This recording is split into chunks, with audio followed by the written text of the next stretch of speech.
अनिल ने गुलाब सिंह के कहने पर रिया का अपहरण कर लिया है, क्योंकि सूरज अपनी आईएएस की पढ़ाई छोड़ने के लिए बिल्कुल भी तैयार नहीं था।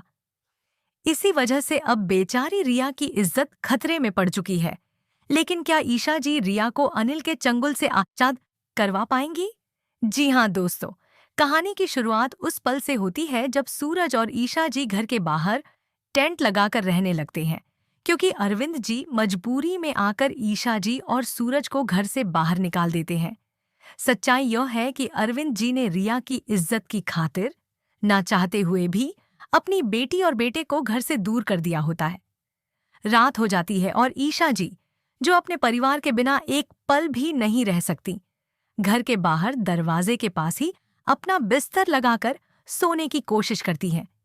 वहीं सूरज एक स्टूल पर चढ़कर खिड़की की मदद से घर के अंदर झांकने की कोशिश करता है कि अंदर सब क्या कर रहे हैं। तभी अचानक अरविंद जी बाहर आ जाते हैं और गुस्से में कहते हैं, ये सब क्या नौटंकी चल रही है?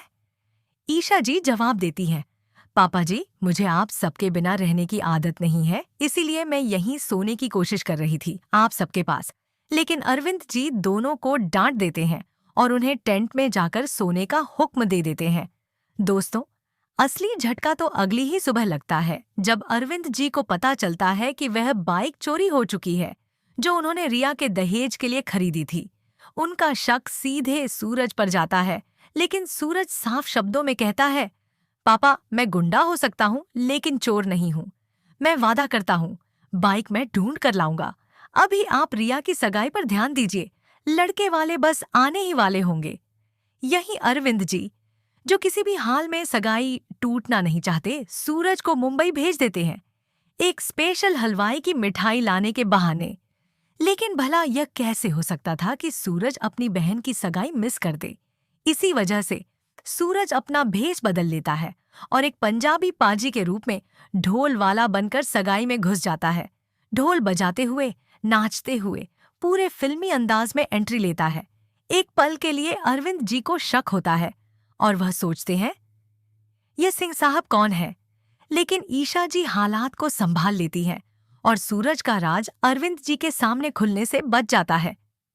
पर दोस्तों, असली ट्विस्ट तो तब आता है जब अचानक पता चलता है कि रिया घर में मौजूद ही नहीं है। पूरे घर में अफरा तफरी मच जाती है। सभी लोग रिया को ढूंढने लगते हैं। अरविंद जी का चेहरा उदास पड़ जाता है। उन्हें लगने लगता है कि कहीं अनिल ने अपनी अगली चाल तो नहीं चल दी। इसी बीच सूरज अरविंद जी को संभालने की कोशिश करता है, लेकिन गुस्से और टेंशन में यह भूल जाता है कि वह इस वक्त सूरज नहीं बल्कि पाजी बना हुआ है। और बस यहीं अरविंद जी पहचान जाते हैं कि यह ढोल वाला कोई और नहीं बल्कि उनका अपना बेटा सूरज ही है। अरविंद जी गुस्से से फट पड़ते हैं, लेकिन तभी रिया वापस आ जाती है। अरविंद जी सब कुछ भूलकर सीधे रिया को गले लगा लेते हैं और कहते हैं, बेटा, तू कहाँ चली गई थी? तुझे पता है ना, उनाना आज तेरी सगाई है, लड़के वाले किसी भी पल आ सकते हैं।